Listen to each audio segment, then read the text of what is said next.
जय श्री कृष्णा। सतयुग में शिव, त्रेता में राम, द्वापर में श्री कृष्ण और कालिकाल में भगवान बुद्ध हिंदू धर्म के केंद्र में हैं।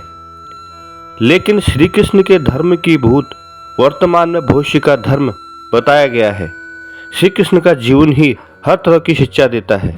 महाभारत गीता विश्व की अनुपम कृति है। आपको पता ही होगा, महाभारत हिंदुओं का समस्त मानव जाति का ग्रंथ है। इससे प्रत्येक मानव को एक अच्छी शिक्षा और मार्ग मिल सकता है। प्रत्येक मनुष्य को इसे पढ़ना चाहिए। महाभारत में जीवन से जुड़ा कोई ऐसा भी विषय नहीं है जिसका वर्णन न किया गया हो और जिसमें जीवन का कोई समाधान न होगा। महाभारत में देश, धर्म, न्याय, राजनीति, समाज, योग, युद्ध, परिवार, ज्ञान, विज्ञान, आध्यात्म, तकनीकी आदि समस्त विषयों का वर्णन किया गया है।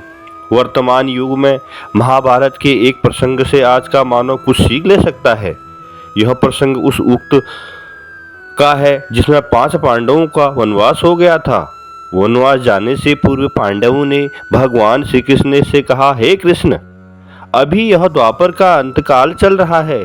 आप हमें बताएं कि आने वाले कलयुग में काली काल की चाल या गति क्या होगी, कैसी होगी। श्री कृष्ण कहते हैं, तुम पांचों भाई वन में जाओ और जो कुछ भी दिखे वह मुझे आकर बताओ, मैं तुम्हें उसका प्रभाव बताऊंगा। पांचों भाई वन में चले गए। वन में उन्होंने जो देखा उसको देखकर वह आश्चर्यचकित रह गए। आखिर उन्होंने वन में क्या देखा और श्री कृष्ण ने क्या जवाब दिए, जानते हैं अब आगे। पांचों भाई जब वन में रहने लगे तो एक बार चारों भाई अलग अलग दिशाओं में वन भ्रमण करने निकले। युधिष्ठिर भ्रमण पर थे तो उन्होंने एक जगह पर देखा कि किसी हाथी के 2 सूंड हैं। यह देखकर युधिष्ठिर आश्चर्यचकित रह गए।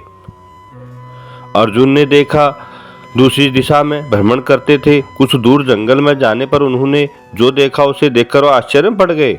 उन्होंने देखा कि कोई पक्षी, उसके ऊपर पंखों पर वेद की ऋचाएं लिखी हुई हैं। वह पंछी मुर्दे का मांस खा रहा है। भीम ने देखा, दोनों भाइयों की तरह भीम भी भ्रमण पर थे। भीम ने जो देखा वह भी आश्चर्यचकित था। उन्होंने देखा कि गाय के बछड़े को जन्म दिया है। जन्म के बाद वह बछड़े को इतना चाट रही कि बछड़ा लहूलुहान हो गया है। सहदेव ने जब भ्रमण पर तो देखा तो उन्होंने चौथा आश्चर्य यह देखा कि 6-7 कुएं हैं और आसपास कुओं में पानी है, किंतु बीच का कुआं खाली है। बीच का कुआं गहरा है और फिर भी पानी नहीं है। उन्हें यह देखकर घोर आश्चर्य हुआ और यह कैसा हो सकता है। अब थी नकुल की बारी। नकुल भी भ्रमण पर थे। उन्होंने भी एक आश्चर्यचकित घटना देखी। नकुल ने देखा कि एक पहाड़ के ऊपर से एक बड़ी सी शिला लुढ़कती हुई आती है और कितने ही वृक्षों को टकराकर उनको नीचे गिराते हुए आगे बढ़ जाती है। विशालकाय वृक्षों में से भी उसे रोक न सके। इसके अलावा वह शिला कितनी ही अन्य शिलाओं से टकराई और फिर भी वहीं रुकी नहीं। अंत में अत्यंत छोटे पौधे के स्पर्श होते ही वह स्थिर हो गई। पांचों पांडवों ने अपने देखे दृश्य की चर्चा प्रभु श्री कृष्ण जी से की, अपने अनुभव सुनाए। सबसे पहले युधिष्ठिर ने कहा, मैंने तो पहली बार 2 सूंड वाला हाथी देखा। यह मेरे जीवन का आश्चर्यजनक है। तब श्री कृष्ण कहते हैं, हे धर्मराज, अब तुम काली काल की सुनो। कलयुग में ऐसे लोगों का राज्य होगा जो दोनों ओर से शोषण करेंगे, बोलेंगे कुछ, करेंगे कुछ, मन में कुछ और कर्म कुछ। ऐसे ही लोगों का राज्य होगा। इसे तुम अपने पहले राज्य को कर लो। युधिष्ठिर के बाद अर्जुन ने कहा, मैंने जो देखा वह तो इससे भी कहीं ज्यादा आश्चर्यजनक था। मैंने देखा कि एक पक्षी के पंखों में वेद की रचनाएं लिखी हुई हैं, पर वह मुर्दे का मांस खा रहा है। इसी प्रकार कलयुग में ऐसे लोग होंगे जो ज्ञानी और ध्यानी कहलाएंगे, जो ज्ञान की चर्चा तो करेंगे लेकिन उनका आचरण राक्षसी होंगे, और पंडित और विद्वान कहलाएंगे, किंतु वह यही हमारे देखते रहेंगे कि कौन सा मनुष्य मरे और हमारे नाम की संपत्ति कर जाए। अर्जुन का सवाल जवाब के बाद भीम ने अपना अनुभव सुनाया। भीम ने कहा कि मैंने देखा कि गाय के बछड़े ने इतना चाटती है कि वह लहूलुहान कर जाती है। कलयुग का मनुष्य शिशुपाल हो जाएगा। श्री कृष्ण भगवान कहते हैं कलयुग में बालकों के लिए ममता का कारण इतना करेगा कि उन्हें अपने विकास का अवसर ही नहीं मिलेगा। मोह माया में वह घर बर्बाद हो जाएगा। किसी का बेटा घर छोड़कर साधु बनेगा तो हजारों व्यक्ति दर्शन करेंगे, किंतु यदि अपना बेटा साधु बनता है तो रोएंगे कि मेरा बेटा क्या हो गया। इतनी सारी ममता होगी कि उसे मोह माया और परिवार ही बांध कर रखेंगे। उसका जीवन खत्म हो जाएगा। अंत में बेचारा अनाथ होकर मर जाएगा। फिर सहदेव ने, हे कृष्ण, मैंने जो देखा उसका क्या मतलब है? यह मैंने देखा कि 5-7 भरे कुओं में एक बीच का कुआं बिल्कुल खाली है, यह कैसे हो सकता है?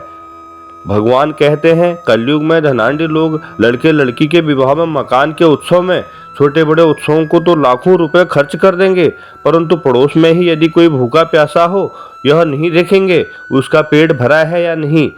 उनका अपना ही सगा भूख से मर जाएगा और वह देखेंगे नहीं। वह अपनी मौज मस्ती में मदिरा, मांस, भक्षण, सुंदरता और व्यसन में पैसे उड़ा देंगे, मगर उस दुखी को पैसे नहीं देंगे। यही वह तात्पर्य है। अब आई सहदेव जी की बारी। नकुल ने सहदेव से श्री कृष्ण को बताया कि मैंने भी आश्चर्य देखा और चट्टान से इतने वृक्ष गिरे, मगर छोटी शिखा में ही वृक्ष गिर गया। कलयुग में मानव का मन नीचे गिरेगा, उसका जीवन पतित होगा। यह पतित जीवन धन की शिलाओं से नहीं रुकेगा, न ही सत्ता के वृक्षों से रुकेगा, किंतु हरि नाम के एक छोटे से पौधे से, हरि कीर्तन के एक छोटे से पौधे से मनुष्य का जीवन पतन होना रुक जाएगा। श्रीमन नारायण नारायण नारायण। तो इसी तरह यह सभी बातें सुनकर पांडवों के मन में बड़ी अपार श्रद्धा श्री कृष्ण भगवान के लिए हुई। सृष्टि के रचयिता विष्णु अवतार श्री कृष्ण भगवान ने उनकी आंखें खोल दी और यह बताया जीवन का सत्य है। और इसी जीवन के सत्य में कलयुग में जो आज हो रहा है वह बिल्कुल सत्य है, क्योंकि लोग एक दूसरे को इस तरह से नजरिए से देखते हैं कि वह पानी में गिर जाए, मर जाए, मगर कुछ लोग ऐसे भी हैं जो अच्छा कार्य कर रहे हैं। आपको भी इसी तरह अच्छे कार्य करनी चाहिए। लॉर्ड भक्ति चैनल को लाइक करें, सब्सक्राइब करें, शेयर करें। बहुत बहुत धन्यवाद। आपका दिन शुभ हो, मंगलमय हो। नमस्कार।